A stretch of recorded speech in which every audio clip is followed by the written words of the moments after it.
ഹൗസിൽ മുഹമ്മദ് അബ്ദുറഹിമാൻ്റെ പേരിൽ ഒരു ചെയറുണ്ട് എന്നത് പല നിലയ്ക്കും എനിക്ക് വലിയ അഭിമാനം ഉണ്ടാക്കുന്ന ഒന്നാണ്. ഒന്നാമത്തെ കാര്യം, അബ്ദുറഹിമാൻ്റെ വിടവാങ്ങൽ പ്രസംഗം നടന്ന മുക്കത്തു നിന്നാണ് ഞാൻ വരുന്നത്. പിന്നെ അദ്ദേഹത്തിൻ്റെ ആശയാദർശങ്ങളോട് എവിടെയെങ്കിലും വിയോജിപ്പുള്ളതായിട്ട് എനിക്ക് ഒരിക്കലും ആലോചിക്കാൻ പറ്റിയിട്ടില്ല. പിന്നെ അദ്ദേഹത്തിന് ചുറ്റുമുണ്ടായിരുന്ന അനവധി ആളുകളുടെ കൂടെയാണ് ഞാൻ എത്രയോ കാലം ജീവിച്ചത്. വൈക്കം മുഹമ്മദ് ബഷീർ, NP മുഹമ്മദ്, K കൊടുങ്ങല്ലൂർ, മൊയ്തു മൗലവി, CN അഹമ്മദ് മൗലവി, അങ്ങനെ അനവധി ആളുകൾ. അപ്പോൾ അദ്ദേഹത്തിൻ്റെ കാലശേഷം എന്താണ് അബ്ദുറഹിമാൻ പറഞ്ഞിരുന്നത്, എന്താണ് അബ്ദുറഹിമാൻ പ്രവർത്തിച്ചിരുന്നത് എന്നതിനെപ്പറ്റി വലിയ ആധിയുള്ള ചില ആളുകളെയും എനിക്കടുത്ത് പരിചയമുണ്ട്. അതിൽ പ്രധാനപ്പെട്ട ഒരാൾ ആര്യാടൻ മുഹമ്മദാണ്, വേറെ ഒരാൾ NP മുഹമ്മദാണ്.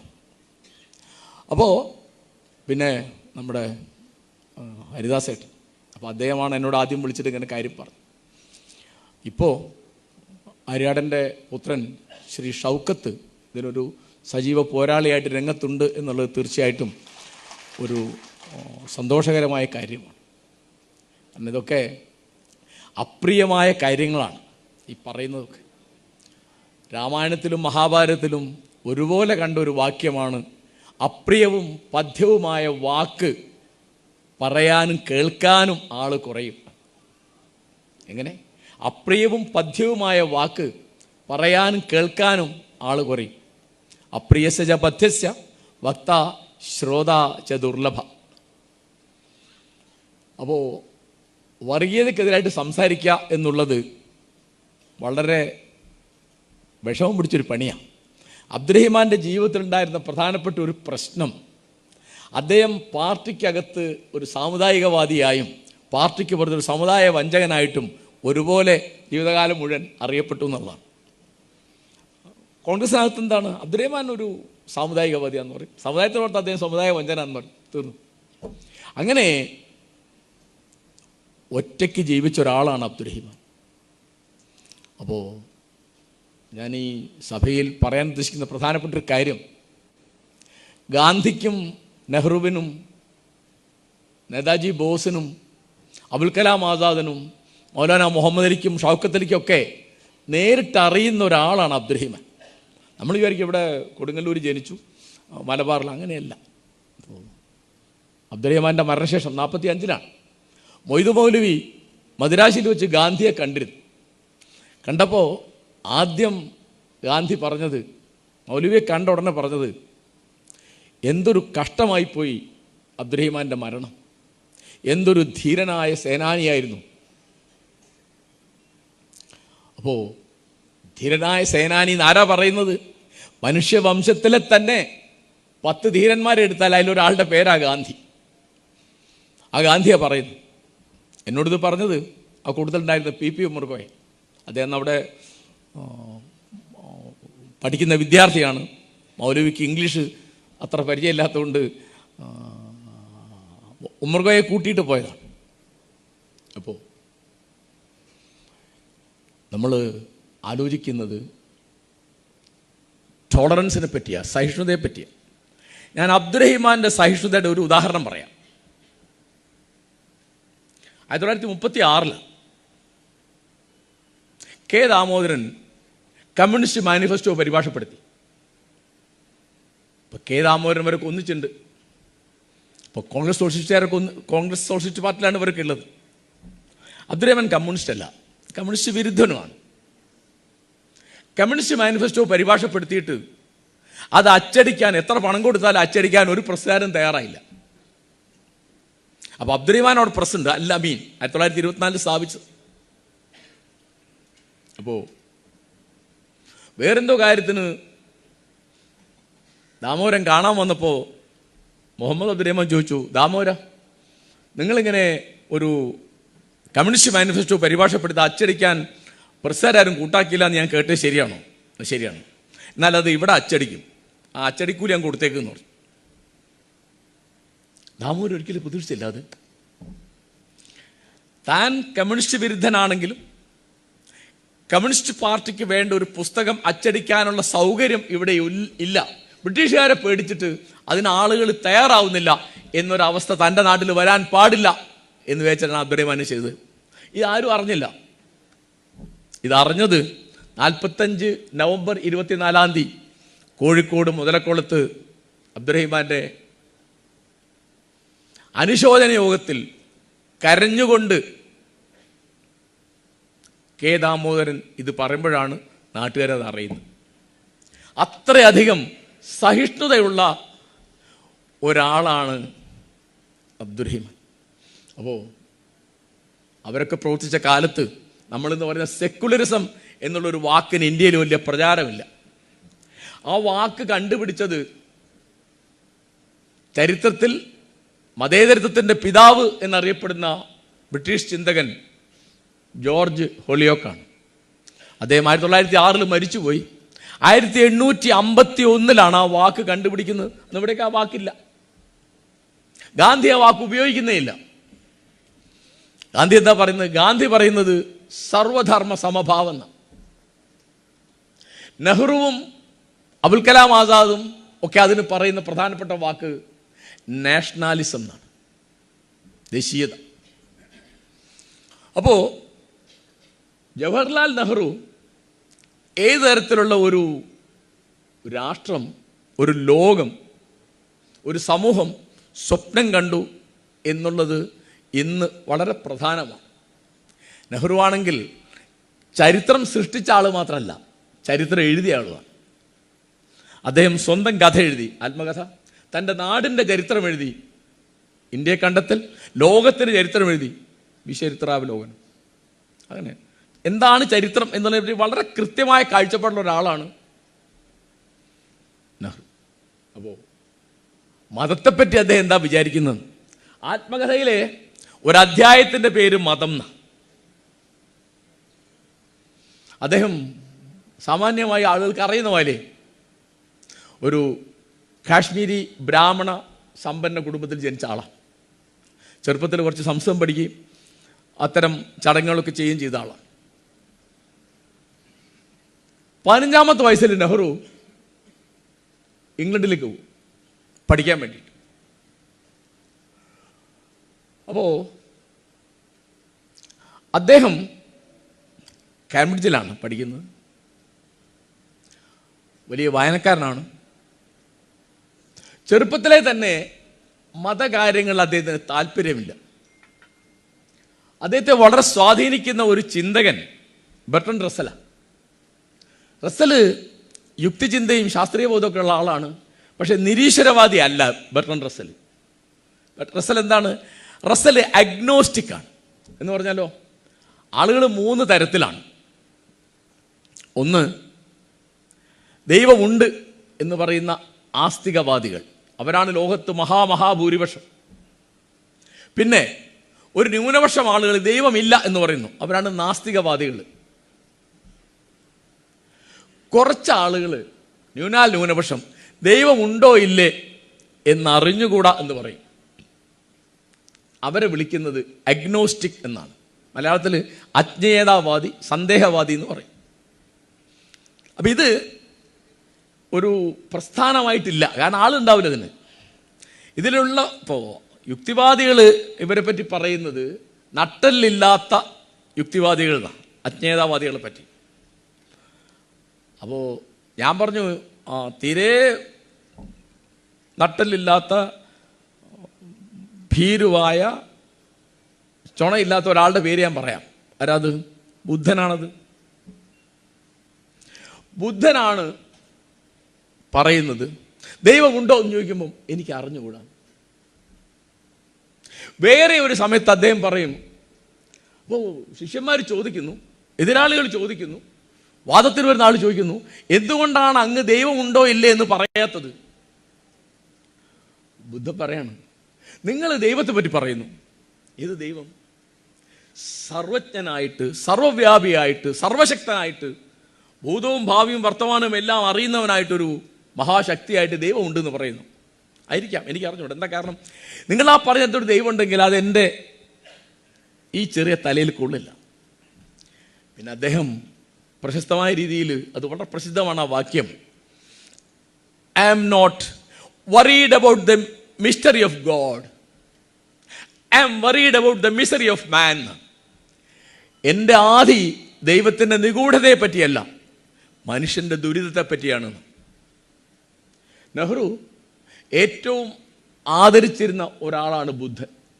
നെഹ്റുവിന് വളരെ പ്രിയപ്പെട്ട ഒരു എഴുത്തുകാരനാണ് റസ്സൽ. ഇപ്പം ഞാൻ അറിയുന്ന രണ്ടു നാളുടെ പേര് പറഞ്ഞു. ഈ വകുപ്പിലാണ് നെഹ്റു വരിക.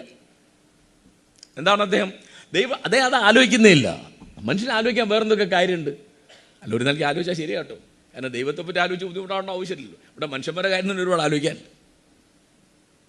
പിന്നെ അദ്ദേഹം ഒരു മതവും അനുഷ്ഠിച്ചിട്ടില്ല. വലിയൊരു പ്രശ്നമുണ്ട്. കാരണം ഗാന്ധി ഉണ്ടല്ലോ ഇതിൻ്റെ ഇടയ്ക്ക്, വലിയ വലിയ വലിയ കച്ചറയാണ്. കാരണം 20 വയസ്സ് മൂപ്പാ ഗാന്ധിക്ക്. 1889 നെഹ്റു ജനിക്കുന്നത്. 20 കൊല്ലം മുമ്പ് 1869 ഗാന്ധി ജനിച്ചു. മാത്രമല്ല വേറെയും പ്രശ്നമുണ്ട്. നെഹ്റുവിൻ്റെ പിതാവ് മോത്തിലാലിൻ്റെ വളരെ വേണ്ടപ്പെട്ട നേതാവും സുഹൃത്തും ബന്ധുവും ഒക്കെയാണ് ആര്? ഗാന്ധി. അപ്പോൾ 1912 പഠനം കഴിഞ്ഞ് നെഹ്റു ഇന്ത്യയിൽ മടങ്ങിയെത്തി. 7 കൊല്ലം നെഹ്റു അവിടെ പഠിക്കും, ഇംഗ്ലണ്ടിൽ പഠിക്കും. ഗാന്ധി സൗത്ത് ആഫ്രിക്കയിലെ വിപ്ലവമൊക്കെ കഴിഞ്ഞിട്ട് 22 കൊല്ലം അവിടെ താമസിച്ചിട്ട് 1915 മടങ്ങി വന്നു. കൃത്യമായിട്ട് പറഞ്ഞാൽ ജനുവരി 9 ബോംബെയിൽ കപ്പലിറങ്ങി. പിന്നെ ഗാന്ധി നേരിട്ട് രാഷ്ട്രീയത്തിൽ വരുന്നില്ല. പക്ഷേ നെഹ്റു ഗാന്ധിയെ കാണുന്നത് 1916 ലഖനൌവിൽ വെച്ചിട്ട്. അപ്പോൾ അദ്ദേഹത്തിൻ്റെ രീതികൾ പലതും നെഹ്റുവിന് ഇഷ്ടമായില്ല. കാരണം എന്താ കാര്യം? അവർ പല കാര്യം കൊണ്ട് വളരെ വ്യത്യാസമാണ്. ഒരു സന്യാസിയുടെ രൂപമാണ്, വേഷമാണ്, സമ്പ്രദായമാണ് ഗാന്ധിക്ക്. ഒരു രാജകുമാരൻ്റെ വേഷവും സമ്പ്രദായവുമാണ് നെഹ്റുവിന്. അപ്പോൾ അദ്ദേഹം മതത്തെപ്പറ്റി പറയുന്നു, നെഹ്റുവിനത് ഇഷ്ടാവില്ല. അദ്ദേഹം ആചാരങ്ങളെപ്പറ്റി അനുഷ്ഠാനങ്ങളെപ്പറ്റി പറയുന്നു, വേദഗ്രന്ഥങ്ങളെപ്പറ്റി പറയുന്നു. ഒരു ആത്മീയതയുടെ വഴിക്കാണ് ഗാന്ധി. പക്ഷേ ഗാന്ധിക്ക് ഏറ്റവും പ്രിയപ്പെട്ട അനുയായി എന്ന് പറയുന്നത് നെഹ്റുവാണ്. നെഹ്റുവിന് ഏറ്റവും പ്രിയപ്പെട്ട നേതാവ് പറയുന്നത് ഗാന്ധിയാണ്. ഇതാണ് ഇതിലെ വൈരുദ്ധ്യം എന്ന് പറയുന്ന സാധനം. രണ്ടാളും തമ്മിൽ ഒരുപാട് സാമ്യമുണ്ട്. രണ്ടാളും ഇംഗ്ലണ്ടിൽ പഠിച്ചു, രണ്ടാളും അഭിഭാഷക വൃത്തിയാണ് എടുക്കേണ്ടിയിരുന്നത്. പിന്നെ രണ്ടാളും പത്രപ്രവർത്തനമുണ്ട്, രണ്ടാൾക്കും പ്രസംഗമുണ്ട്, രണ്ടാൾക്കും ജനങ്ങളോട് വലിയ ബന്ധമുണ്ട്, ഒക്കെ ഉണ്ട്. പക്ഷേ ഇടയ്ക്കുള്ള പ്രശ്നം ഇതാണ്, മതം. അപ്പോൾ എന്താണ് ഗാന്ധി പറയുന്നത്? അദ്ദേഹം മിക്ക സമയത്തും അദ്ദേഹം പറയുന്നതിൻ്റെ യുക്തി ആണ്. ഇപ്പോൾ ഒരു ഉദാഹരണം പറയാം. ബീഹാറിൽ ഭൂകമ്പം ഉണ്ടായി. ഭൂകമ്പം ഉണ്ടാകുമ്പോൾ ഗാന്ധി എന്താ പറയുന്നത്? അദ്ദേഹം പറയുന്നത് അവിടെ നിങ്ങൾ അയിത്തം പാലിച്ചിട്ടാണ് ഭൂകമ്പം ഉണ്ടായിരുന്നത്. നല്ല വർത്താനല്ലേ? അപ്പം ഇതിനെ ആരാ എതിർക്കുന്നത്? ഗാന്ധിയോട് ഏറ്റവും ബഹുമാനമുള്ള ടാഗോർ വന്ന് എതിർക്കും. ഇന്നത്തെ മാതിരിയല്ല, എതിർത്താൽ പാർട്ടിയിൽ നിന്ന് പുറത്താക്കുക. ഉദാഹരണം പറയാം. ഇവിടെ ഏത് പാർട്ടി കേട്ടോ, കോൺഗ്രസിനകത്ത് ഇവിടെ അധികം കോൺഗ്രസ് വെച്ചിട്ടേ പറഞ്ഞത്. അതിലേക്ക് ഇത് വളരെ വളരെ സാധാരണമായൊരു കാര്യമാണ് എതിർക്കുക എന്ന് പറയുന്നത്. ഇപ്പം നെഹ്റു നിരന്തരം എതിർക്കുന്ന ഒരാൾ ഗാന്ധിയാണ്. ഈ പറഞ്ഞപ്പോൾ ടാഗോർ എതിർത്തു, നെഹ്റു എതിർത്തു. അപ്പോൾ ഗാന്ധി പറഞ്ഞു, ഞാനത് അതുകൊണ്ടാണ് നല്ല പറഞ്ഞത്, അങ്ങനെ നിങ്ങൾ ആലോചിക്കണം, കാരണം അയിത്തത്തിനെതിരെ ആലോചിക്കേണ്ട ഒരു അവസരം ഞാൻ ഉപയോഗിച്ചാന്ന് പറയും ഗാന്ധി. രാമരാജ്യം എന്നുള്ള പ്രയോഗം 36 ഗാന്ധിയുടെ ആത്മകഥ വരുന്നത്. അതിൽ നെഹ്റു തുറന്ന് എതിർക്കുന്നുണ്ട് അതിനെ. ആ പദപ്രയോഗം വളരെ തെറ്റിദ്ധാരണാജനകമാണ്, അത് ഗാന്ധി ഉപയോഗിക്കാൻ പാടില്ലായിരുന്നു എന്നാണ് നെഹ്റുവിൻ്റെ അഭിപ്രായം. പിന്നെ നെഹ്റു ചോദിക്കണ്ടേ, രാമരാജ്യം എന്ന് പറഞ്ഞപ്പോൾ പലരും എതിർപ്പ് പറഞ്ഞപ്പോൾ ഗാന്ധി പറഞ്ഞു, അത് രാമന്റെ രാജ്യം എന്നല്ല, ഹിന്ദു രാജ്യം എന്നല്ല, ഹിന്ദു രാഷ്ട്രം എന്നല്ല അതിൻ്റെ അർത്ഥം. പിന്നെ എന്താ അർത്ഥം? അത് ധർമ്മരാജ്യം എന്നാണ്. എല്ലാ ധർമ്മങ്ങളും പുലരുന്ന ഒരു രാജ്യം എന്നാണ്. അപ്പോൾ നെഹ്റു പറയുന്നുണ്ട്, എന്നാൽ അങ്ങ് ആ പറഞ്ഞത് ശരിയല്ല. എന്താണ്? രാമൻ്റെ രാജ്യത്ത് അങ്ങനെ ധർമ്മമൊന്നും പുലർന്നിട്ടില്ല. എന്നാൽ ഗാന്ധിയെ ആകർഷിക്കുന്നത് അധികാരം ഉപേക്ഷിച്ച് വനത്തിലേക്ക് പോകുന്ന രാമനെ ആയിരിക്കാം എന്നാണ് ഞാൻ വിചാരിക്കുന്നത് കേട്ടോ. നമ്മൾ ഓർക്കേണ്ട കാര്യമാണ്, ഇന്ന് നമ്മുടെ നാട്ടിൽ പറഞ്ഞു വരുന്ന രാമനും ഗാന്ധി പറയുന്ന രാമനും വളരെ വ്യത്യാസം. അതിന് ഏറ്റവും പുതിയ തെളിവ് ഞാൻ പറയാം. കഴിഞ്ഞ ജനുവരി 22 അയോധ്യയിൽ പ്രാണപ്രതിഷ്ഠ നടന്നു. അപ്പോൾ പാടുകയാണ്. എന്താ പാടുന്നത്? രഘുപതി രാഘവ രാജാറാം പതീത പാവന സീതാറാം. എല്ലാവർക്കും ഇഷ്ടമുള്ള പാട്ടല്ലേ? ഗാന്ധി നിരന്തരം പാടുന്ന പാട്ടല്ലേ? ആണ്. അത് നമ്മുടെ വലിയൊരു ഇപ്പോൾ നേരത്തെ ഇവിടെ വന്ദേമാതരം പാടിയ മാതിരി ഒക്കെ അന്ന് വളരെയധികം പ്രചാരത്തിലാണ്. അതവിടെ പാടി വലിയൊരു ഇപ്പോൾ നേരത്തെ ഇവിടെ വന്ദേമാതരം പാടിയ മാതിരി ഒക്കെ അന്ന് വളരെയധികം പ്രചാരത്തിലാണ്. അതവിടെ പാടി, എവിടെ? അയോധ്യയിൽ പാടി. പക്ഷെ ഒരു പ്രശ്നം ഉണ്ടായി. എന്താ പ്രശ്നം ഉണ്ടായത്? രഘുപതി രാഘവ രാജാറാം പതീത പാവന സീതാറാം എന്ന് കഴിഞ്ഞാൽ വേറെ 2 വരിയുണ്ട്. എന്താ അത്? ഈശ്വർ അല്ലാ തേരേ നാം സബ്കോ സന്മതി ദേ ഭഗവൻ. ഈശ്വരൻ എന്നതും അള്ളാഹു എന്നതും നിന്റെ പേര് തന്നെ, അല്ലയോ ഭഗവൻ നീ എല്ലാവർക്കും സൽബുദ്ധി പ്രദാനം ചെയ്യണമേന്ന്. അത് ആ പാട്ടിലുള്ളതല്ല, ആ ഭജനിലുള്ളതല്ല. രാംധുൻ എന്ന് പേരായ ആ ഭജനിലുള്ള വരിയല്ല അത് ഗാന്ധി കൂട്ടിച്ചേർത്താ. അത് ഒരു പാടിയില്ല. അപ്പോൾ തീർന്നല്ലോ. വ്യത്യാസം മനസ്സിലായല്ലോ.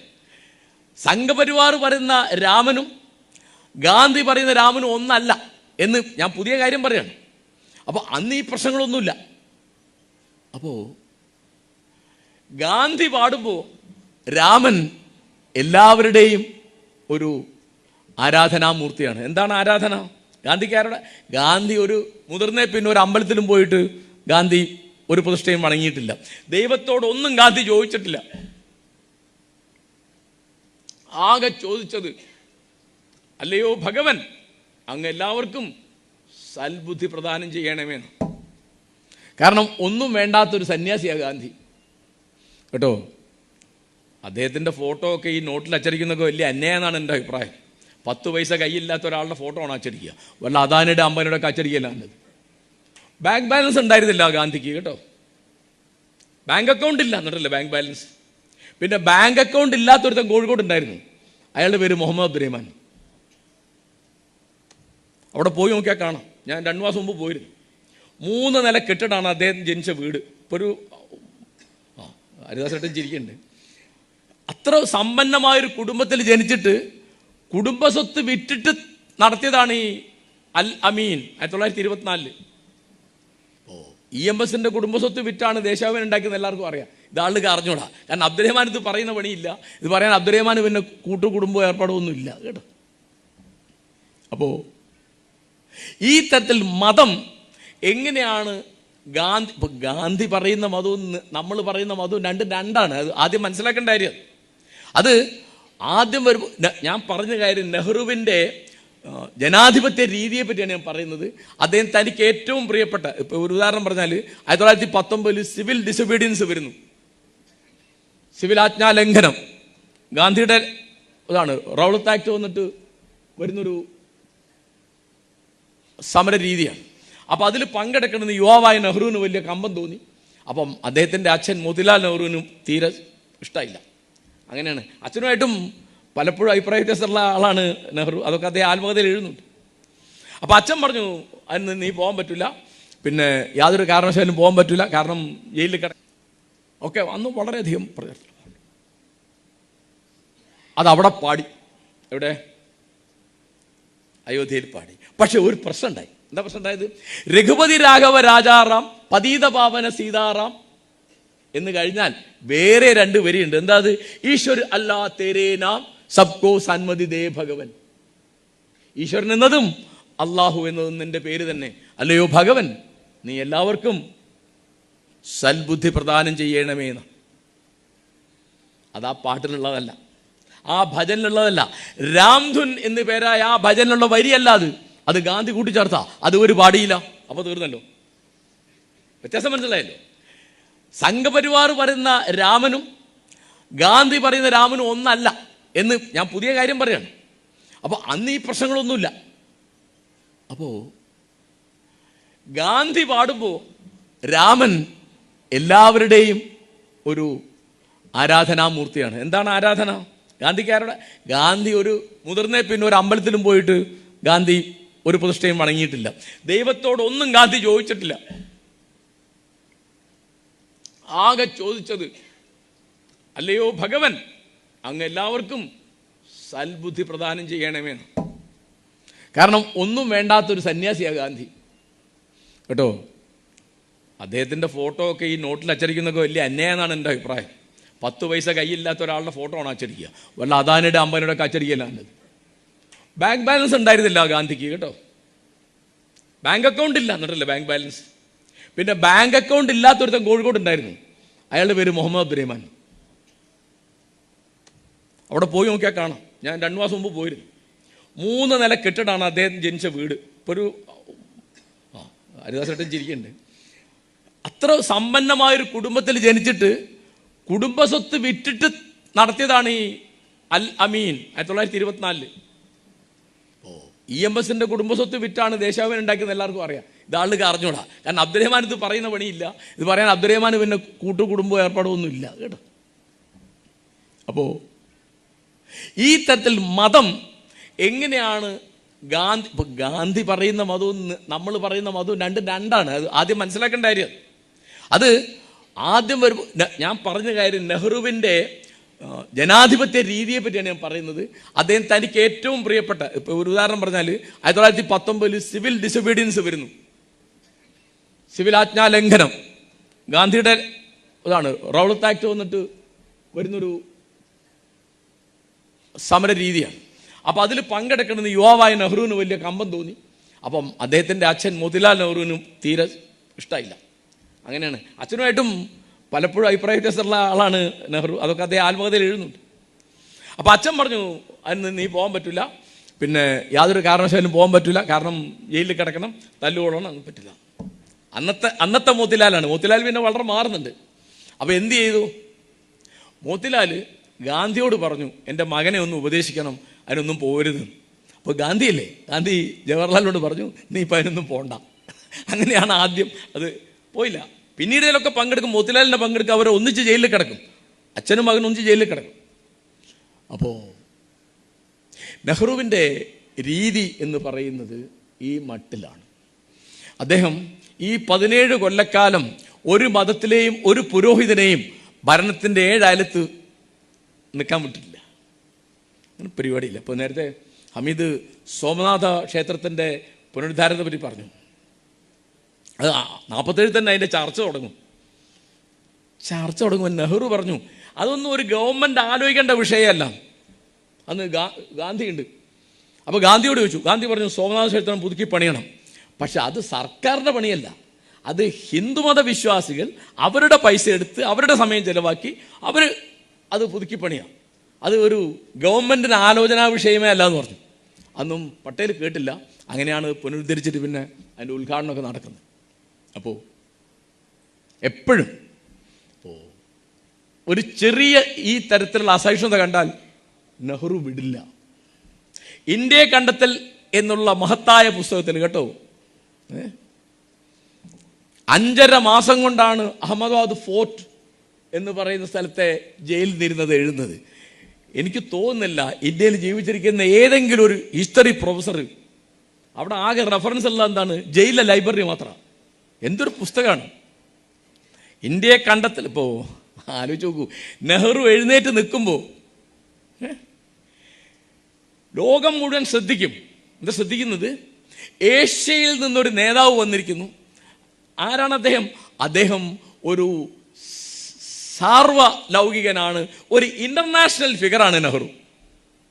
ഇന്നിപ്പോൾ പറയാൻ തന്നെ എനിക്ക് സത്യം പറയാൻ നാണക്കേടുണ്ട് കേട്ടോ. നിങ്ങൾ ഓർത്തിരിക്കുക, ഞാനും ഓർക്കേണ്ടതാണ്. 400 സീറ്റ് BJP കിട്ടിയെങ്കിൽ ഈ മീറ്റിംഗ് അവിടെ നടക്കില്ല കേട്ടോ. ആ ഹരിദാസേട്ടനും ഷൗക്കത്തും ഒന്നും അങ്ങനെ തെറ്റിദ്ധരിക്കണ്ട കേട്ടോ. കേട്ടോ പണിക്കർ, 400 സീറ്റ് പിന്നെ അപ്പം ഷൗക്കത്ത് തന്നെ വിളിച്ചൊരു മാഷേ നമ്മളത് നീട്ടി വെച്ചിട്ടുണ്ട് കേട്ടോ എന്ന് പറയും. ഇല്ലാന്നല്ല കേട്ടോ. ജവഹർലാൽ നെഹ്റുവിൻ്റെ പാരമ്പര്യത്തിൻ്റെ ഒരു ഉദാഹരണം ഞാൻ പറയാം. അദ്ദേഹം ഭരണത്തിൽ കയറി 5 കൊല്ലം കഴിഞ്ഞപ്പോൾ ഒരു ഇംഗ്ലീഷ് പത്രത്തിൽ വലിയൊരു ലേഖനം വന്നു. എന്താ ലേഖനം? ജവഹർലാൽ നെഹ്റു ഒരു ഏകാധിപതി ആവാനുള്ള എല്ലാ സാധ്യതയുണ്ട്, അദ്ദേഹത്തിൻ്റെ സ്വഭാവത്തിൽ ഇന്ന കുഴപ്പങ്ങളുണ്ട്. വളരെ നെഹ്റുവിനെ പഠിച്ചെഴുതിയൊരു ലേഖനം. ആ ലേഖകൻ്റെ പേരെടുത്ത് ചാണക്യൻ എന്നാണ്. ഇതാരാന്ന് ആർക്കും മനസ്സിലായില്ല. പിന്നെ വളരെ ഗവേഷണം നടത്തിയാൽ മനസ്സിലായത് നെഹ്റു തന്നെ എഴുതിയതാണ്. നെഹ്റു തന്നെ എഴുതിയതാണ്. എന്തിന്? അതാണ് അവനവനെ വിമർശിക്കാൻ, ആത്മവിമർശനം. മലയാളിയായ ഒരു സുഹൃത്തുണ്ടായിരുന്നു അദ്ദേഹത്തിന്, ശങ്കർപിള്ള എന്നാണ് മുഴുവൻ പേര്. ശങ്കേഴ്സ് വീക്കിലി, വലിയ സുഹൃത്താണ്. അപ്പോൾ ശങ്കറിനോട് നെഹ്റു പറയുന്നത്, ശങ്കർ ഡോണ്ട് സ്പെയർ മീ എന്നാ. ശങ്കർ എന്നെ വിട്ടുകളയരുത്, എന്നെ ഉപേക്ഷിക്കരുത്, എന്നെപ്പറ്റി വരയ്ക്കൂ, എന്നെ പരിഹസിക്കൂ, എന്നെ വിമർശിക്കൂ എന്നാണ് ഈ പറഞ്ഞത്. ശങ്കറിൻ്റെ ആത്മകഥയുടെ പേരതാ. ശങ്കർ ഇംഗ്ലീഷിൽ ആത്മകഥ എഴുതി, അതിൻ്റെ പേരെന്താണ്? Shankar don't spare me. അങ്ങനെയുണ്ട്. അപ്പോൾ ഇന്ന് നരേന്ദ്രമോദി ആണെങ്കിലും എനിക്ക് പറയാൻ നാണക്കേടുണ്ട്, പക്ഷേ സത്യമായിട്ട് പറയാണ്, നമ്മുടെ ബഹുമാനപ്പെട്ട മുഖ്യമന്ത്രി ശ്രീ പിണറായി വിജയനാണെങ്കിലും ഏറ്റവും വലിയ ശത്രു മാധ്യമങ്ങളാണ്. നെഹ്റു ഒക്കെ പത്രം നടത്തും, ഗാന്ധിക്കൊക്കെ എന്താ പണി? പത്രം നടത്തുകയാണ്. അബ്ദുറഹ്മാൻ്റെ പണി എന്താ? പത്രം നടത്തുകയാണ്. അബ്ദുറഹ്മാൻ ജീവിതത്തിൽ ഏറ്റവും കഷ്ടപ്പെട്ട് പത്രം നടത്താനാണ്. പത്രം എങ്ങനെ നടത്തുന്നറിയാം? പത്രം നടത്തുന്നത് അവിടെ കണ്ണൂർ ജയിലിൽ കിടക്കും, ഇവിടെ ഉപ്പൂർക്കിയ സമരത്തിൽ. അപ്പം ബഷീറിനെ പോലീസുകാരൻ അവിടുന്ന് ഭയങ്കരമായിട്ട് അടിക്കും. ബഷീർ പറഞ്ഞു, എന്നെ അടിക്കരുത്, അടിച്ചാൽ നീ എന്ത് ചെയ്യുന്നു ചോദിച്ചു. അപ്പോൾ ബഷീർ പറഞ്ഞു, ഞാൻ കരയുന്നു. അപ്പം എന്താ? മൗലവി പോയി അടിക്കാൻ പറഞ്ഞു. അതെ, മൊയ്തു മൗലവിയെ. എന്താ? മൗലവി കരയൂല? പട്ടിണി കിടക്കാനും കരയാതിരിക്കാനും ഇത്ര ഇച്ഛാശക്തിയുള്ള ഒരാളില്ല കേട്ടോ. എൻ്റെ കൂട്ടുകാരനാണ് മൗലവി അബ്ദുറഹ്മാൻ്റെ ജീവിതത്തിൽ നിന്ന് പേരിട്ടത്. അബ്ദുറഹ്മാനേക്കാൾ 7 വയസ്സ് മൂപ്പാ മൗലവിക്ക്. പക്ഷേ അബ്ദുറഹ്മാനെ നേതാവായിട്ടൊന്നും കൊണ്ടുവരുന്ന ആളാ മൗലവി. എല്ലാത്തിനും അബ്ദുറഹ്മാൻ്റെ കൂടെ. കാരണം അബ്ദുറഹ്മാൻ അപ്പോഴും മതയാഥാസ്ഥികതയോടെ എതിർക്കേണ്ടതുണ്ട്. നെഹ്റുവിൻ്റെ ദുരിതം എന്ന് പറയുന്നത് കേട്ടോ, നെഹ്റുവിൻ്റെ ടോളറൻസിൻ്റെ ഒരു ഉദാഹരണം ഞാൻ പറയാം. ഡോക്ടർ BR അംബേദ്കർ തോറ്റു ബോംബെയിൽ. നെഹ്റുവിൻ്റെ 1ാമത്തെ മിനിസ്ട്രി വരുന്നു. അപ്പോൾ ഗാന്ധി നെഹ്റുവിനോട് പറയാണ്, കോൺഗ്രസ് ഒറ്റയ്ക്കല്ല ജയിച്ചത്, കോൺഗ്രസ് ഒറ്റയ്ക്കല്ല ഭരിക്കേണ്ടത്, ലേബർ പാർട്ടിക്കാരനാണ് അംബേദ്കറെ മന്ത്രിസഭയിൽ എടുക്കണം. അംബേദ്കറെ നിയമമന്ത്രിയെ നിയമിക്കുന്ന ഈ നെഹ്റുവാണ് കേട്ടോ. ടോളറൻസ് എന്ന് പറഞ്ഞാൽ ആ അംബേദ്കർ നിയമമന്ത്രി ആയിരിക്കുമ്പോഴാണ് അദ്ദേഹം ഭരണഘടനയുടെ ചെയർമാൻ ആവുന്നത്. ഈ നമ്മളിപ്പോൾ ഇന്ന് വിതരണം ചെയ്യുന്ന ഇവിടുത്തെ പ്രിയാമ്പിളില്ലേ, അതിൻ്റെ വലിയ ഭാഗം നെഹ്റു നേരത്തെ എഴുതിയതാണ്. അദ്ദേഹത്തിന് വേറെ ചില സങ്കല്പമുണ്ട്. ആ ഇന്ത്യയെ കണ്ടെത്തൽ നോക്കിയാൽ അറിയാം. ഒരു രാഷ്ട്രം അതിൻ്റെ പാരമ്പര്യത്തിൽ അതിലൊക്കെ വലിയ, ഇപ്പോൾ മഹാഭാരതത്തെ പറ്റിയോ രാമായണത്തെ പറ്റിയൊക്കെ വലിയ, കാളിദാസനെ പറ്റിയൊക്കെ വലിയ, കാരണം ഇവരൊക്കെ ഇന്നിപ്പോൾ രാഷ്ട്രീയക്കാർ ആലോചിച്ച് നോക്കൂ, ഈ കലയെ ഇങ്ങനെ കൊണ്ടു നടന്ന നേതാക്കന്മാർ വലിയ അത്ഭുതമാട്ടോ ഈ ഗാന്ധിയും നെഹ്റുവും. എനിക്ക് തോന്നുന്നില്ല, ലോക ചരിത്രത്തിലെ അത്ഭുതമാണ്. ഇതെന്താ കാരണം? അനേകം സാമ്യങ്ങൾ, അനേകം സാജാത്യങ്ങൾ, അനേകം വൈജാത്യങ്ങൾ, അവർ തമ്മിൽ ഒരുപടി. നെഹ്റു ആവർത്തിച്ച് ആത്മകഥയിൽ പറയുന്ന ഒരു കാര്യം, ഒരു ഉൾവിളി കൊണ്ട്, ജന്മവാസന കൊണ്ട് കാര്യങ്ങൾ മനസ്സിലാക്കുന്ന അത്ഭുതകരമായൊരു വിദ്യ ഗാന്ധിക്കുണ്ടെന്നാണ് അദ്ദേഹം പറഞ്ഞാൽ അത് പിന്നെ ഒരു രക്ഷയിലാണ്. അപ്പോൾ ഞാൻ ഒരു ഉദാഹരണം പറയാം അവർക്ക് പറ്റി തെറ്റിൻ്റെ. 1928 നെഹ്റുവിനോടും പട്ടേലിനോടും ഗാന്ധി പറഞ്ഞു, ഉപ്പ് നികുതിക്കെതിരായിട്ട് നമുക്കൊരു സമരം വേണം. അവരൊന്നും വില വെച്ചിട്ടില്ല, കളഞ്ഞു, പരിഗണിച്ചിട്ടില്ല. 29 ഗാന്ധി പറഞ്ഞു, അപ്പോഴും അവർ കണക്കാക്കിയില്ല. 30 ഗാന്ധി പിന്നെ ഇവരോടൊന്നും പറയാതെ ഗാന്ധിയെ സമരം കൊണ്ട് നടത്തുകയാണ്. ആലോചിച്ചു. അപ്പോൾ ഈ ഗാന്ധിയെ പറ്റിയാണ് ആരോപണം. എന്ത്? അദ്ദേഹം മതചിഹ്നം ഉപയോഗിച്ചു. ഉപ്പിലെവിടെയാ മതം? ഉപ്പിലെവിടെയാ ജാതി? ഉപ്പിലെവിടെയാണ് ഭാഷ? പണ്ഡിതനും പാമരനും പണക്കാരനും പാവപ്പെട്ടവനും ഒരുപോലെ മനസ്സിലാകുന്ന ഇതിങ്ങനെ വാരാണ്. ഉപ്പിങ്ങനെ വാരിയിട്ട് ഗാന്ധി പറയാണ്, ബ്രിട്ടീഷ് സാമ്രാജ്യത്തിന്റെ അടിവേര് നമ്മൾ ഇളക്കുകയാണ് ദണ്ഡി കടപ്പുറത്ത്. ഭീകരമായിരുന്നു കേട്ടോ. അപ്പൊ ഗാന്ധി എന്താ ചെയ്യുന്നത്? ഗാന്ധി ചെയ്യുന്നത് അതാണ്. നെഹ്റു അത് എപ്പോഴും അത്ഭുതത്തോടെ പറയും. അദ്ദേഹത്തിന് ഇത് എങ്ങനെ കിട്ടുന്നത് എനിക്ക് മനസ്സിലാവുന്നില്ല. അദ്ദേഹത്തിന്റെ ഉൾവിളി ഭയങ്കരമാണ്. അപ്പോ ഈ അദ്ദേഹത്തിന്റെ ഈ ആത്മീയമായ രീതി, ആത്മീയം എന്ന് പറഞ്ഞാൽ ഈ മതക്കാരുടെ ഏർപ്പാടല്ല കേട്ടോ, ഞാൻ പറയാം. ആത്മകഥയിൽ ഗാന്ധി പറയുന്നുണ്ട്, എനിക്ക് മതം എന്നത് എൻ്റെ രാഷ്ട്രത്തെ സേവിക്കലാണെന്ന്. പിന്നെന്ത് മതം അത്? ദൈവം എന്ന് അദ്ദേഹം വിളിക്കുന്ന ആരെയാ? അത് സത്യത്തെ വിളിക്കുന്ന ഒരു പേരാണ്. അദ്ദേഹം പറയുന്നുണ്ട്, എൻ്റെ രാമൻ വാൽമീകിയുടെ കഥാപാത്രമല്ല, അയോധ്യ ഭരിച്ച ദശരഥപുത്രനല്ല, സീതാപതിയല്ല, പിന്നെ ആരാണത്? അത് എൻ്റെ ഉള്ളിലെ സത്യബോധത്തിൻ്റെ പേരാണ്. അതിക്ക് വേറെ ദൈവമൊന്നുമില്ല. ഗാന്ധി ഒരു അമ്പലത്തിലും പോകുന്നില്ല, ഒരു പ്രതിഷ്ഠയും നടത്തുന്നില്ല. എന്താ അദ്ദേഹത്തിന് വേണ്ടത്? അദ്ദേഹത്തിന് വേണ്ടത് മൂല്യങ്ങളാണ്. അപ്പൊ പാർട്ടി രാഷ്ട്രീയമൊന്നും ഗാന്ധിക്ക് അങ്ങനെ തലയിൽ പോകില്ല. കാരണം പല സമയത്തും ഗാന്ധി രാഷ്ട്രീയ പ്രവർത്തനം മാറിയിട്ട് സമുദായ പരിഷ്കരണം, കൺസ്ട്രക്റ്റീവ് പ്രോഗ്രാം, അയിത്ത വിരോധം, അതുപോലെ സ്ത്രീ ശാക്തീകരണം, ഇതിനൊക്കെ പോകുമ്പോൾ നെഹ്റു ഇടയ്ക്ക് ചോദിക്കുന്നുണ്ട്, എനിക്കിത് മനസ്സിലാവുന്നില്ല എന്താണ് ഗാന്ധി ചെയ്യുന്നത്. പക്ഷേ അദ്ദേഹത്തിന് എപ്പോഴും നിരന്തരം, ഞാൻ ഗാന്ധിയുടെ സെക്രട്ടറി, അപ്പോൾ അദ്ദേഹം മരിച്ചുപോയി, വെങ്കിട്ടറാം കല്യാണത്തെ കണ്ട് സംസാരിച്ചിരുന്നു മദ്രാസിൽ നിന്ന്. അപ്പം കല്യാണം എന്നോട് പറഞ്ഞത്, ഡൽഹിയിലുണ്ടെങ്കിൽ മിക്ക ദിവസവും അവിടെ വരുന്ന ഉറപ്പുള്ള ആൾ നെഹ്റുവാണ്, മിക്ക ദിവസവും. അപ്പോൾ നെഹ്റുവിൻ്റെ സുഹൃത്തുക്കൾ എഴുതുന്നുണ്ട്, നെഹ്റുവിന് ഏറ്റവും ആശ്വാസം ഗാന്ധിയെ കാണുന്നതാണ്. അപ്പോൾ അവർ രണ്ടുപേരും കൂടിയാണ്, നമ്മൾ രണ്ടാളെ എടുക്കാവുമെങ്കിൽ ഈ സ്വാതന്ത്ര്യ സമരത്തിൻ്റെയും ഈ നവഭാരത സൃഷ്ടിയുടെയും ഒക്കെ ഏറ്റവും അടിയിലുള്ള ആളുകൾ. ഗാന്ധിയിൽ അത് പാരമ്പര്യം വളരെ ശക്തമാണ്, നെഹ്റുവിൽ ആധുനികത വളരെ ശക്തമാണ്. കാരണം ഗാന്ധിയുടെ പല നിലപാടിനോടും അപ്പോൾ നമുക്കിപ്പോൾ അവിടെ ആൾക്ക് അറിഞ്ഞൂടെ. അപ്പോൾ ഒരു ചാനൽ ചർച്ചയിൽ ഒരാൾ പറയാണ്, ഞാൻ കേട്ട് ശരിക്കും ഞെട്ടി, ഗാന്ധിയെ ചവിട്ടിപ്പുറത്താക്കി പ്രധാനമന്ത്രി ആളല്ലേ നെഹ്റു? ഇങ്ങനെയുണ്ട്. അപ്പൊ ഇവരെ വിചാരം ഇവരമാതിരി ഒരാളാണ് ഈ ഗാന്ധി എന്നാണ്. ഇത് പ്രസിഡന്റ് ആവാനും പ്രധാനമന്ത്രി ആവാനും ഒക്കെ. ഒരു BJP കാരൻ പറയും, ഞാൻ വിചാരിച്ചു ദൈവമേ, ഇത് കേട്ടിട്ട് ഇതൊക്കെ സത്യാന്ന് വിചാരിക്കുന്ന ആളുകൾ നാട്ടിലുണ്ടാവുമല്ലോ. ആണ് ഇപ്പൊ ചരിത്രം വളച്ചൊടിക്കാന്നൊക്കെയാണ് അല്ലേ വലിയ പരാതിയായിട്ട് പറഞ്ഞത്. ഇതിലും വലിയ വളച്ചൊടിക്കലുണ്ടോ? അപ്പോ പിന്നെ ഹമീദ് പറഞ്ഞൊരു കാര്യത്തോട് എനിക്കൊരു വിയോജിപ്പുണ്ട്. എന്താണെന്ന് വെച്ചാൽ ഗാന്ധിയെ അവർക്ക് പറ്റും എന്ന് പറഞ്ഞത്, ഗാന്ധിയെ അവർ വെടിവെച്ച് കൊന്നിട്ടാണ് ബാക്കി പിന്നെ വർത്താനം പറയുന്നവര്.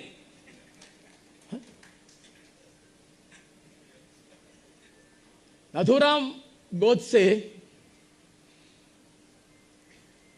ആ സമയത്ത് 48 ജനുവരി 30 RSSലാണോ ഹിന്ദു മഹാസഭയിലാണോ അംഗമായിരിക്കും നമുക്ക് അറിയില്ല, അറിയേണ്ട ആവശ്യമില്ല.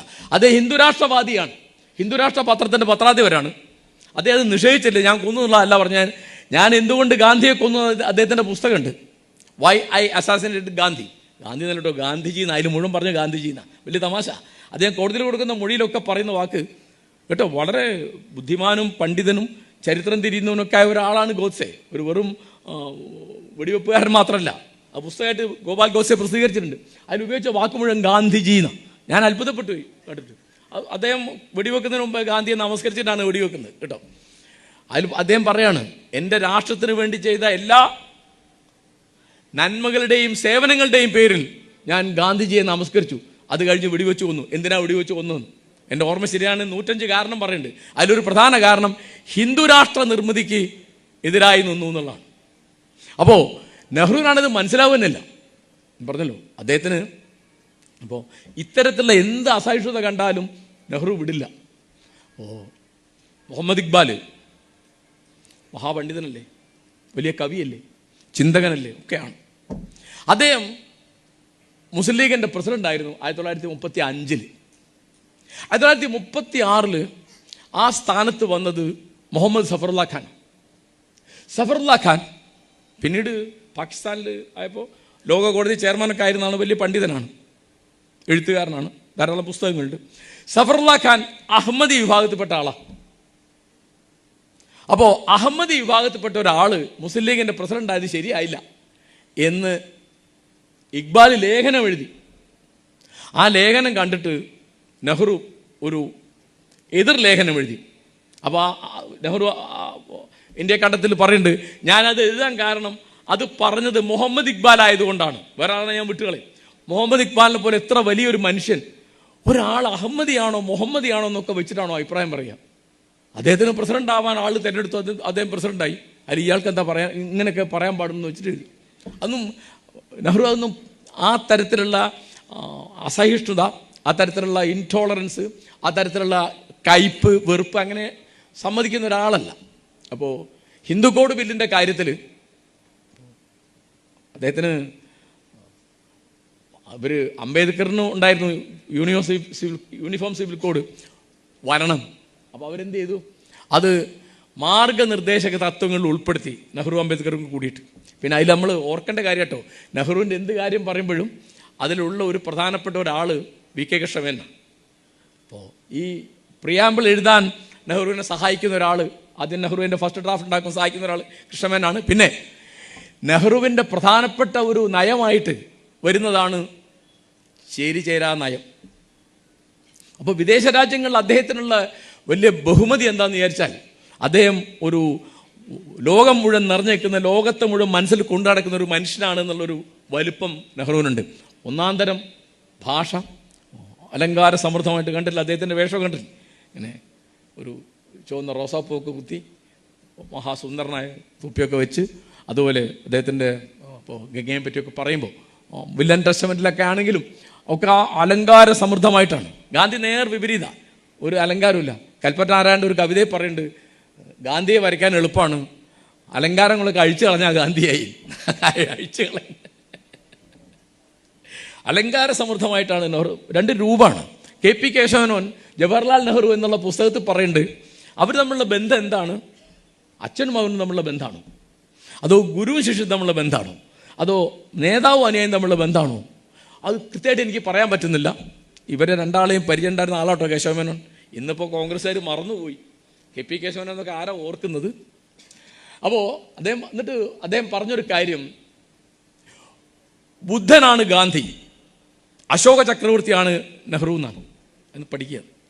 അപ്പോൾ ഈ തരത്തിൽ പല കാര്യങ്ങളുടെ നേരെ നെഹ്റുവിനുണ്ടായിരുന്ന വിമർശനം അത് മുഴുവൻ ഗാന്ധിയോട് പറയും, കത്തെഴുതും, മറുപടി എഴുതും. അപ്പോൾ ഗാന്ധിക്ക് ഇതൊക്കെ പുറത്ത് അറിഞ്ഞോട്ടെ എന്നാണ് ഗാന്ധിക്ക് കേട്ടോ. ഗാന്ധിയുടെ രീതി എന്ന് പറഞ്ഞാൽ, ഗാന്ധി നെഹ്റുവിനോട് പറഞ്ഞു, ഞാൻ എൻ്റെ പത്രത്തിൽ ആ കത്തും മറുപടിയൊക്കെ പ്രസിദ്ധീകരിക്കാമെന്ന്. അപ്പോൾ നെഹ്റു പറഞ്ഞു വേണ്ട, നമ്മൾ എതിരഭിപ്രായം പുറത്ത് വരട്ടെ എന്നാണ്. അല്ലാതെ ഒരിക്കൽ നെഹ്റു പറഞ്ഞത്, എനിക്ക് ഈ മനുഷ്യൻ്റെ ഭാഷ മനസ്സിലാവുന്നില്ല എന്ന്. അപ്പോൾ ആരോ ഗാന്ധിയോട് ചോദിച്ചു, അങ്ങേപ്പറ്റി നെഹ്റു ഇങ്ങനെ പറയണ്ടല്ലോ, ഭാഷ മനസ്സിലാവുന്നില്ല. അങ്ങനെ പറഞ്ഞു, ആ ശരിയായിരിക്കും, ആളുകൾക്ക് തമ്മിൽ യോജിക്കാൻ ഭാഷയൊന്നും വേണ്ട. പക്ഷെ ഞാനൊരു കാര്യം പറയാം, എൻ്റെ കാലശേഷം ജവഹർലാൽ എൻ്റെ ഭാഷ സംസാരിക്കുന്നു, എൻ്റെ കാലശേഷം ജവഹർലാൽ എൻ്റെ ഭാഷ സംസാരിക്കും. അങ്ങനെ നമ്മൾ 48 കഴിഞ്ഞിട്ട് കേട്ടോ, അവർ 30 കൊല്ലത്തോളം ഒന്നിച്ച് പ്രവർത്തിച്ചു. അത് കഴിഞ്ഞിട്ട് 48 ഏത് ഗാന്ധിന്ന്, ഈ തൻ്റെ പ്രിയ വത്സല ശിഷ്യൻ, തൻ്റെ പ്രിയപ്പെട്ട സുഹൃത്തിൻ്റെ മകൻ നെഹ്റു ഭരിക്കുന്ന ഗവൺമെൻറ്റിനെതിരായിട്ട് ആദ്യത്തെ സത്യാഗ്രഹം നടത്തുന്നത് ഗാന്ധിയാണ്. എന്താ വേണ്ടത്? വിഭജിച്ചപ്പോൾ പാകിസ്ഥാന് 80 കോടി രൂപ കൊടുക്കാമെന്ന് നിശ്ചയമുണ്ടായിരുന്നു. അതിൽ ആദ്യ ഗഡുവായിട്ട് 25 കോടി കൊടുത്തു. 25 കോടി കൊടുത്തിട്ട് പിന്നെ 55 കോടി കൊടുക്കാനുണ്ട്. അത് കൊടുത്തില്ല. ആര് കൊടുത്തില്ല? അത് കൊടുക്കേണ്ടത് വല്ലഭായ് പട്ടേല, അദ്ദേഹം കൊടുക്കൂല. പ്രധാനമന്ത്രി നെഹ്റുവാണ്. ഇവരാരും സമ്മതിക്കില്ല കൊടുക്കുക. എന്താ കാരണം? അപ്പോഴേക്ക് പാകിസ്ഥാനോട് അതിർത്തിയിൽ പ്രശ്നം ഉണ്ടാക്കി. ഗാന്ധി പറഞ്ഞത് പറ്റില്ല, അത് പറ്റില്ല, സത്യമാണ് പ്രധാനം. നിങ്ങൾ കൊടുക്കാമെന്ന് പറഞ്ഞു, കൊടുക്കാമെന്ന് എഴുതി ഒപ്പിട്ടു, കൊടുക്കണം. അപ്പം ആ പണം ഉപയോഗിച്ച് അവർ ആയുധങ്ങൾ വാങ്ങിയിട്ട് നമുക്കെതിരായിട്ട് വരും, അത് അവരുടെ വിഷയമാണ്, അത് വേറെ പറയാം. അപ്പോൾ വല്ലഭായ് പട്ടേൽ കേട്ടില്ല. അപ്പോൾ ആ ചർച്ച കഴിഞ്ഞ് പോകുമ്പോൾ വെങ്കട്ടറാം കല്യാൺ എന്നോട് പറഞ്ഞാണ്, ഇയാൾ ഒറ്റയ്ക്ക് പറയാണ് ബുഢാ പാഗൽ എന്ന്, ഭ്രാന്തനായ കിളവൻ. വേറെ ആരും കേൾക്കാൻ പറഞ്ഞില്ല. അത് ഞാൻ അദ്ദേഹത്തെ കാറിൽ യാത്രയാക്കാൻ പോയപ്പോൾ എങ്ങനെയോ കേട്ടുപോയതാണ് കല്യാണം എന്നോട് പറഞ്ഞത്. എന്നിട്ട് ഗാന്ധി പിന്നെ ചെയ്യുന്നത് നിരാഹാരം കിടക്കുക. എന്താണ്? വാക്ക് പാലിക്കണം.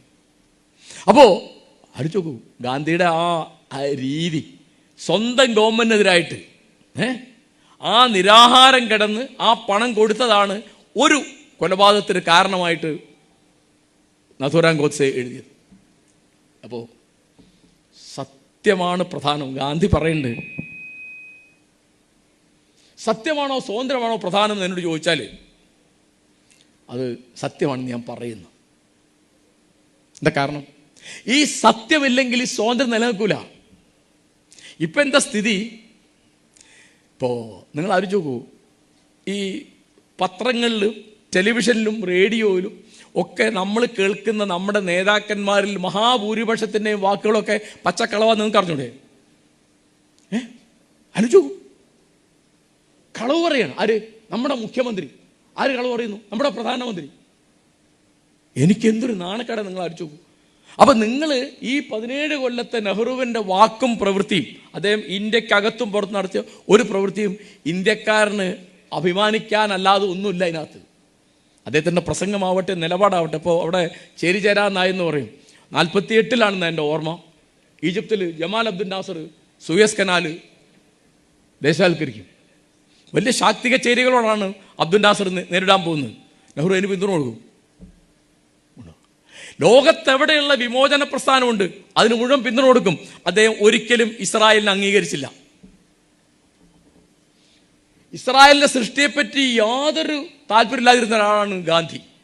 അദ്ദേഹം 38 ചോദിക്കുന്നുണ്ട്, നിങ്ങൾ എന്താ ഈ സയനിസമാണ് അവിടെ ഭരിക്കുന്നത് കേട്ടോ. സയനിസം എന്ന് പറഞ്ഞാൽ ഈ സംഘപരിവാർ ഇസ്ലാമിസം പോലൊരു ചരക്കാണ് ഈ സയനിസം എന്ന് പറയുന്നത്. യഹൂദ മതമൗലികവാദത്തിൻ്റെ രാഷ്ട്രീയ രൂപത്തിനാണ് സയനിസം എന്ന് പറയുക. അപ്പോൾ ഗാന്ധി ചോദിക്കുകയാണ്, യഹൂദൻ എവിടുത്തെ പൗരനാണ് നിങ്ങൾ ചോദിക്കുന്നത്? എന്താ അതിനർത്ഥം? ബ്രിട്ടനിൽ ജനിച്ച യഹൂദൻ ബ്രിട്ടീഷുകാരനാണ്, ഇന്ത്യയിൽ ജനിച്ച യഹൂദൻ ഇന്ത്യക്കാരനാണ്, അമേരിക്കയിൽ ജനിച്ച യഹൂദൻ അമേരിക്കക്കാരനാണ്. അല്ലാതെ മതം കൊണ്ടൊരു രാഷ്ട്രം ഉണ്ടാക്കാൻ പറ്റൂ? ഗാന്ധി എന്നും അതിനെതിരായിരുന്നു. അത്ഭുതപ്പെടുത്തി എന്നെ. കഴിഞ്ഞ കൊല്ലം തെൽ അവീവിൽ ഗാന്ധിയുടെ ഒരു പ്രതിമ അവർ അനാച്ഛാദനം ചെയ്തു. അത് ഗാന്ധി ഞങ്ങൾക്ക് എതിരായിരുന്നില്ല എന്ന് കാണിക്കാനായിരിക്കും എനിക്ക് തോന്നുന്നത്. അപ്പോൾ നമ്മുടെ പ്രധാനമന്ത്രിക്ക് ഈ വിവരം അറിഞ്ഞിട്ടല്ല, അദ്ദേഹം അറിഞ്ഞോന്ന് എനിക്ക് അറിഞ്ഞു കേട്ടോ. കാരണം 82-ൽ ഈ സിനിമ വന്നേ പിന്നെയാണ് ഗാന്ധി എല്ലാവരും അറിഞ്ഞതെന്ന്. ഒരു പ്രധാനമന്ത്രി സംസാരിക്കുകയാണെന്നേ. ഗാന്ധി 1893-ൽ സൗത്ത് ആഫ്രിക്ക ചെല്ലും.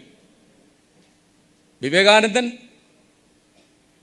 ഷിക്കാഗോയിൽ പ്രസംഗിക്കുന്ന കൊല്ലം 1893. അപ്പോൾ അവിടെ കേസ് വാദിക്കാൻ ചെന്നതാണ്. അപ്പോൾ അവിടുത്തെ ഇന്ത്യക്കാരുടെ കഷ്ടം കണ്ട് അവിടെ കൂടി അദ്ദേഹം അവിടെ അഹിംസാനിഷ്ഠമായൊരു സമരം നടത്തിയപ്പോൾ അന്ന് തന്നെ അത് ലോക ശ്രദ്ധ നേടി. എന്താണ് ഈ സമരം? അവർക്ക് അറിഞ്ഞൂടെ ഇങ്ങനെ സമരം? അതിൽ അദ്ദേഹത്തിന് നിരന്തരം കത്തെഴുതുന്ന ഒരാളുടെ പേര് ടോൾസ്റ്റോയ്. അവർ തമ്മിൽ കണ്ടിട്ടില്ല. നിരന്തരം ഗാന്ധി പറയുന്നുണ്ട്, എനിക്ക് 2 ഗുരുനാഥന്മാരേ ഉള്ളൂ, ഒന്ന് ടോൾസ്റ്റോയ്, മറ്റേത് ഭഗവത്ഗീത. ടോൾസ്റ്റോയുടെ പേര് ആദ്യം പറയും. ഇവരൊക്കെ കലയോട് വലിയ കമ്പുള്ളപ്പോൾ ടാഗോറിനെ ഗുരുദേവ് എന്ന് വിളിക്കുന്നത് ഗാന്ധിയാണ്. സരോജിനി നായിഡുവിനെ കേട്ടോ, ഗാന്ധി കഴിഞ്ഞ അടുത്ത കൊല്ലം ഇന്ത്യൻ നാഷണൽ കോൺഗ്രസിൻ്റെ പ്രസിഡൻ്റായിരുന്നു സരോജിനി നായിഡു. അവരെ ഇന്ത്യയുടെ വാനമ്പാടി എന്ന് വിളിക്കുന്നത് ഗാന്ധിയാണ്. അപ്പോൾ ഇവർക്കൊക്കെ കലയിൽ, സാഹിത്യത്തിൽ, സംഗീതത്തിൽ, ചിത്രകലയിലൊക്കെ വലിയ കമ്പമുള്ള ആൾക്കാരാണ്. ഈ സുബ്ബലക്ഷ്മിയെ പറ്റി കേട്ടിട്ടില്ലേ? അങ്ങ് ആരാണ്? സംഗീത ലോകത്തെ ചക്രവർത്തിനി, ഞാനോ വെറും ഒരു പ്രധാനമന്ത്രി എന്ന് സുബ്ബലക്ഷ്മി ഇരുത്തി പ്രസംഗിക്കും. ആര്? ജവഹർലാൽ നെഹ്റു.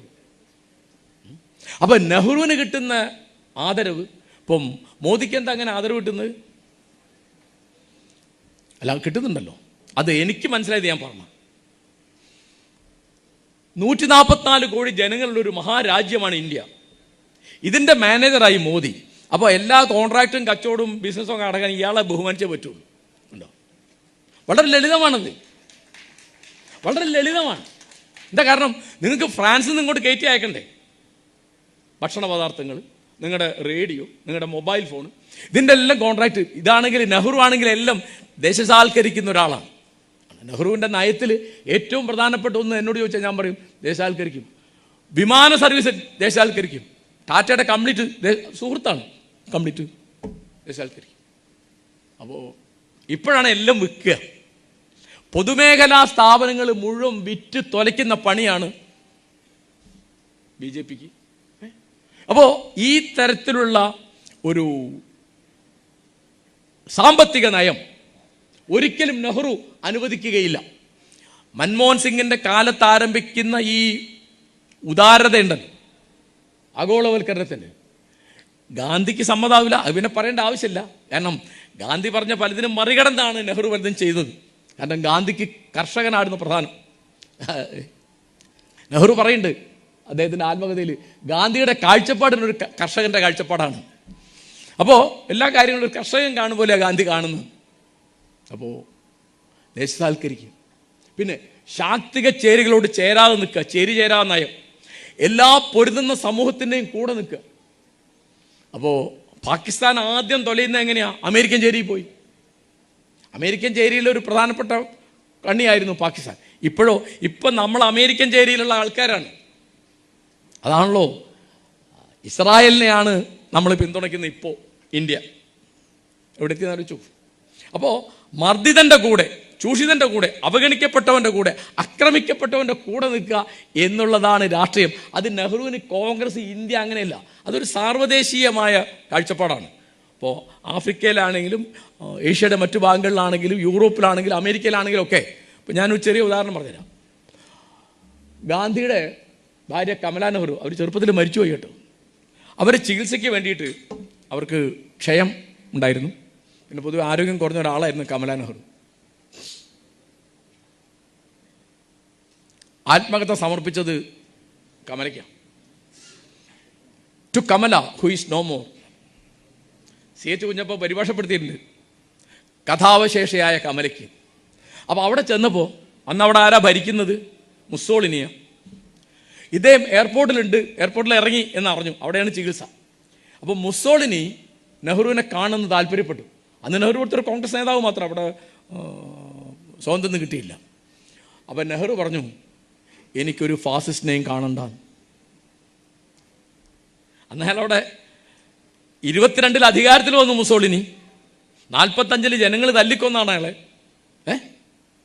ഫാസിസത്തിൻ്റെ പരമാചാര്യൻ എന്ന് പറയുന്നത് മുസോളിനിയാണ്. ആ മുസോളിനിക്ക് കാണണം എന്ന് പറഞ്ഞപ്പോൾ എനിക്ക് സൗകര്യമില്ല. അപ്പോൾ ഗാന്ധിയാണെ കാണും, ഗാന്ധി കാണും. അത് രണ്ട് വഴിയാണ്. കാരണം ഗാന്ധിയുടെ വഴി, ഇപ്പോൾ നെഹ്റു എന്താ ആലോചിച്ചിട്ടുണ്ടാവും, ഞാൻ ആലോചിക്കുന്നത് കേട്ടോ. അപ്പോൾ മുസോളിനിയെ കാണുന്നത് ഫാസിസത്തിനൊരു അംഗീകാരം കൊടുക്കലാണ്.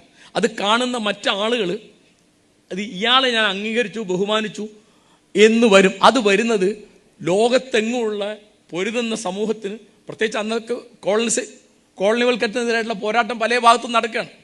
അത് അവരെ ക്ഷീണിപ്പിക്കുക, അതുകൊണ്ട് വേണ്ട എന്ന് വെച്ചാണ്. ഗാന്ധിയാണ് ഇതിൻ്റെ മേലുള്ള ഒരാളാണ്. കാരണം അദ്ദേഹം മുസോളിനിയെ കണ്ടാലും അദ്ദേഹത്തിന് പറയാനുള്ള എന്താ വെച്ചാൽ പറയും.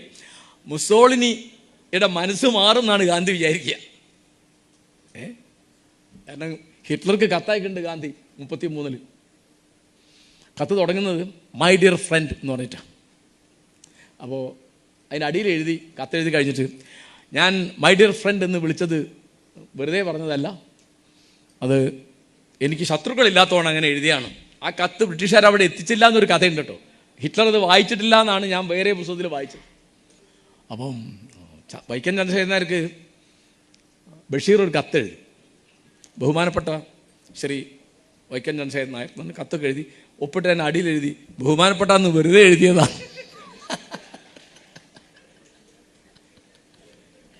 അദ്ദേഹം എന്നെ തൊട്ടാൽ കേട്ടോ. ഈ ഗാന്ധിയുടെയും നെഹ്റുവിൻ്റെ ഒക്കെ ശിഷ്യനായി നടന്ന് ജീവിച്ച ഒരുത്തനാണ് ഈ ബഷീർ കേട്ടോ. നമ്മൾ ഓർക്കേണ്ടതാണ്. ഈ കാലിക്കറ്റ് യൂണിവേഴ്സിറ്റിയിൽ, അത് ഇവിടെയല്ല വേറെ ഹാളിലായിരുന്നു, അദ്ദേഹത്തിന് ഡീലിറ്റ് കൊടുത്ത് ബഹുമാനിച്ചിട്ടുണ്ട് ബഷീറിനെ. അപ്പോൾ ഈ ഗാന്ധിയെ തൊട്ട ഒരാളാണ് ബഷീർ. 1925 മാർച്ച് 10 വൈക്കം സത്യാഗ്രഹത്തിന് പങ്കെടുക്കാൻ വേണ്ടി ഗാന്ധി അവിടെ ചെന്നപ്പോൾ അത് തൊട്ടു. പക്ഷെ തൊട്ടിട്ട് അതൊക്കെ കഴിഞ്ഞു. പിന്നെ സമരത്തിൽ പങ്കെടുക്കാൻ തോന്നിയപ്പം ബഷീർ പോയത് സബർമതിയിലേക്കല്ല, എങ്ങോട്ടാണ് പോയത്? കോഴിക്കോട് അല്ലമീൻ ലോഡ്ജിലേക്കാണ് വന്നത്. അപ്പോൾ അബ്ദുറഹ്മാനെ കാണാനാണ് വന്നത്. പിന്നെ അബ്ദുറഹ്മാൻ്റെ കൂടെയാണ് പോയിട്ട് കടപ്പുറത്ത് ഉപ്പ് കുറുക്കി ജയിലിൽ പോയതൊക്കെ. അപ്പോൾ പറയുന്നത് ഈ തരത്തിൽ നെഹ്റു ഇപ്പോൾ ബാബരി മസ്ജിദിൻ്റെ കാര്യം പറഞ്ഞു. അന്ന് നെഹ്റു എടുത്തൊരു നിലപാടെന്ന് വെച്ചാൽ 49 അവിടെ പൂട്ടിയിടാൻ പറഞ്ഞു. ബാബരി മസ്ജിദ് പൂട്ടിയിടാൻ പറഞ്ഞു. എന്നിട്ട് പറഞ്ഞു ഹിന്ദുക്കളും മുസ്ലിങ്ങളും അങ്ങോട്ട് പോകണ്ട. എന്താ കാരണം? അത് ഹിന്ദുക്കളുടെ മുസ്ലിങ്ങളുടെ അല്ല, അത് ഈ രാഷ്ട്രത്തിൻ്റെതാണ്, ചരിത്രത്തിൻ്റെതാണ്, ഇവിടുത്തെ പുരാവസ്തു വകുപ്പിൻ്റെ സമ്പത്താണത്, അതാരും അങ്ങോട്ട് കടക്കണ്ടെന്ന് പറഞ്ഞു. അപ്പം നെഹ്റു എത്ര ശക്തമായിട്ടാണ് ഇത്തരം കാര്യങ്ങൾ പോകും. അംബേദ്കർ വലിയ സഹകരിച്ചിട്ടാണ് ഹിന്ദു കോഡ് ബില്ലുണ്ടാക്കിയത്. ഹിന്ദു കോഡ് ബില്ലുണ്ടാക്കിയിട്ട് നേരത്തെ പറഞ്ഞ മാതിരി രാജൻ ബാബു പ്രസിഡൻ്റാണ്. മറ്റുള്ളവർക്കൊക്കെ പാർട്ടിക്കകത്ത് ഭയങ്കര എതിർപ്പ്. കാരണം എല്ലാ പാർട്ടിയിലുള്ള അധികം യാഥാസ്ഥികന്മാരാണല്ലോ. അപ്പം നെഹ്റു ഇത് വെച്ച് ഇങ്ങനെ ഒരു തഞ്ചത്തിലും താളത്തിലും കുറച്ച് ഭാഗം പാസ്സാക്കി. അപ്പം അതിൽ പാസ്സാക്കിയ ഒരു കാര്യം ഞാൻ പറയാം. എല്ലാ ഹിന്ദു സ്ത്രീകൾക്കും അനന്തരാവകാശമുണ്ട്, സ്വത്തിൽ അനന്തരാവകാശമുണ്ട്. ഇതുപോലെ 16 വയസ്സാവാതെ ഹിന്ദു പെൺകുട്ടിയെ കെട്ടിക്കാൻ പാടില്ല. നേരത്തെ എപ്പോഴാണ് കെട്ടിച്ചിരുന്നത്? നേരത്തെ കെട്ടിച്ചിരുന്നത് ഒരു 4 വയസ്സ് 5 വയസ്സിലൊക്കെ. നല്ല പ്രായമല്ലേ? ആണ്. ഈ ആണുങ്ങൾ എന്ന് പറയുന്ന പോക്കിരികൾ സ്ത്രീകൾക്കെതിരായിട്ട് കണ്ടുപിടിച്ച പ്രധാനപ്പെട്ട ഒരു കാര്യമാണ് ഈ ശൈശവ വിവാഹം. പിന്നെ ഒന്നും പറ്റില്ല. അപ്പോൾ ഇവിടെ ഇന്ത്യയിൽ സ്ത്രീകൾ സംഘടിച്ച് സമരം ചെയ്ത് നേടിയ ആദ്യത്തെ അവകാശമാണ് ശാരദാ ബില്ല്. എന്താ ശാരദാ ബില്ല് എന്ന് പറഞ്ഞാൽ? ശാരദാ ബില്ല് എന്ന് പറയുന്നത് ബ്രിട്ടീഷുകാരുടെ കാലത്ത് വന്നാണ്. 14 വയസ്സാവാതെ ഹിന്ദു പെൺകുട്ടിയെ കെട്ടിക്കാൻ പാടില്ലെന്നാണ്. 14 വയസ്സ്. അതാണ് ഇന്ത്യയിൽ പെണ്ണുങ്ങൾ ആദ്യം നേടിയ അവകാശം എന്ന് പറയുന്നത്. നെഹ്റു അത് 16 വയസ്സാക്കി. പിന്നെ 78 അത് 18 വയസ്സാക്കി. അതുകൊണ്ട് എല്ലാവർക്കും വലിയ എതിർപ്പായിരുന്നു. ഇപ്പോഴും എതിർപ്പുണ്ട് കേട്ടോ. ഇപ്പോഴും മുസ്ലിം പൗരോഹിത്യം പറയുന്നത് അത് 15 വയസ്സാക്കണമെന്ന്. അപ്പം ഞാൻ ചോദിച്ചാൽ ഏതെങ്കിലും ഒരു പെണ്ണങ്ങനെ പറഞ്ഞു? അത് പറഞ്ഞിട്ടില്ല. കാരണം ഓരോ വീട്ടിൽ പെണ്ണുങ്ങൾ ഉണ്ടാവില്ല. അന്ന് ഭരണഘടന ഉണ്ടാക്കുമ്പോൾ പലരും നെഹ്റുവിനോട് ചോദിച്ചു, എന്താണ് ജവഹർലാൽ ഈ പറയുന്നത്? എല്ലാ ആളുകൾക്കും പ്രായപൂർത്തി വോട്ടവകാശം, സ്ത്രീകൾക്ക് വോട്ടവകാശം കൊടുക്കേ. എവിടെ? യൂറോപ്പിലും അമേരിക്കയിലൊക്കെ വളരെ വൈകിയ അത് വരുന്നത്. നെഹ്റു പറഞ്ഞത് നിരക്ഷര ആയിക്കോട്ടെ, ദരിദ്രന്മാർ, ലോകം തിരിയാത്ത പെണ്ണുങ്ങൾ, അവരാണോ MLA MP ആരോ, അവർ തീരുമാനിക്കും. അപ്പോൾ ഇവിടെ സ്ത്രീകൾക്ക് ആദ്യത്തെ ഇലക്ഷനിൽ വോട്ട് ചെയ്യാൻ സൗകര്യം ഉണ്ടായെങ്കിൽ അതിൻ്റെ പ്രധാനപ്പെട്ട ഉത്തരവാദി ജവഹർലാൽ നെഹ്റുവാണ്. കാരണം അദ്ദേഹം വളരെയധികം മുന്നോട്ട് കാണുന്ന ഒരാളാണ്. ഇന്നിപ്പോൾ നമ്മുടെ 33% എന്നാണ് നിയമം പാസ്സാക്കിയത്. ആ നിയമം പാസ്സാക്കി അവിടെ ഇനി ബുദ്ധിമുട്ടില്ല, അത് നടപ്പാക്കാതിരുന്നാൽ കഴിഞ്ഞല്ലോ, പിന്നെ ആ ചർച്ചയില്ല. എത്ര പാർട്ടിക്കാർ, ഏത് പാർട്ടിയാണ് 33% സ്ഥാനാർത്ഥികൾ നിർത്തിയത്? ഞാൻ പറഞ്ഞില്ലേ, ഇവിടെ പ്രധാനപ്പെട്ട 4 സ്ഥാനാർത്ഥികൾ കേരളത്തിൽ LDF-ലും UDF-ലും BJP-ലും ഒക്കെ തോറ്റു, പെണ്ണുങ്ങൾ തോറ്റു. അപ്പം എൻ്റെ ഒരു സുചിന്തിതമായ അഭിപ്രായം, ഇപ്പോൾ കേരളത്തിൽ ഒരു കേരള വനിതാ പാർട്ടി ഉണ്ടാക്കണം എന്നാണ്. കാരണം എന്താ? അവർക്ക് ഒരു തരത്തിലും രക്ഷ കിട്ടാത്ത രീതിയിലാണ് കാര്യങ്ങൾ പോകുന്നത്. അപ്പോൾ ഈ സ്ത്രീ ശാക്തീകരണം, സഹിഷ്ണുത, കലാതാല്പര്യം, പിന്നെ വലിയ കാഴ്ചപ്പാട്, ഒരു അഖില ലോകത്തിൻ്റെ കാഴ്ചപ്പാടിൽ കാര്യങ്ങൾ കാണുക, ഇതൊക്കെ നെഹ്റുവിൻ്റെ തുടർച്ചയാണ്. അപ്പോൾ നമ്മൾ ആക്രമിക്കപ്പെടുന്നവൻ്റെ കൂടെ നിൽക്കണം എന്നെപ്പോഴും പറയുക മാത്രം അത് പ്രവർത്തിച്ച് കാണിക്കുകയും ചെയ്ത ആളാണ് നെഹ്റു. അപ്പോൾ ഇന്ന് നമുക്ക് തിരിഞ്ഞു നോക്കുമ്പോൾ സെക്കുലറിസം എന്ന് നമ്മൾ ഏതാണ്ട് ഒരു തമാശമായുള്ള വാക്കായിട്ടുണ്ട് കേട്ടോ. കാരണം മാർസ് ഒരിക്കൽ ചോദിക്കുന്നുണ്ട്, കാറൽ മാർസ്, വാക്കിൻ്റെ അർത്ഥം എവിടെ ഇരിക്കുന്നു? അപ്പോൾ മാർസ് ഉത്തരം പറയാണ്, അത് നിങ്ങളുടെ ജീവിതം കൊണ്ട് ഉൽപ്പാദിപ്പിക്കുമ്പോൾ ഉണ്ടാകുന്നതാണ് അർത്ഥം, അല്ല നിഘണ്ടുവിലുള്ളതല്ല. അപ്പോൾ സെക്കുലറിസം എന്നുള്ള വാക്കിൻ്റെ അർത്ഥം, അതിൻ്റെ പരിഭാഷ ശരിയാവാഞ്ഞിട്ടില്ല.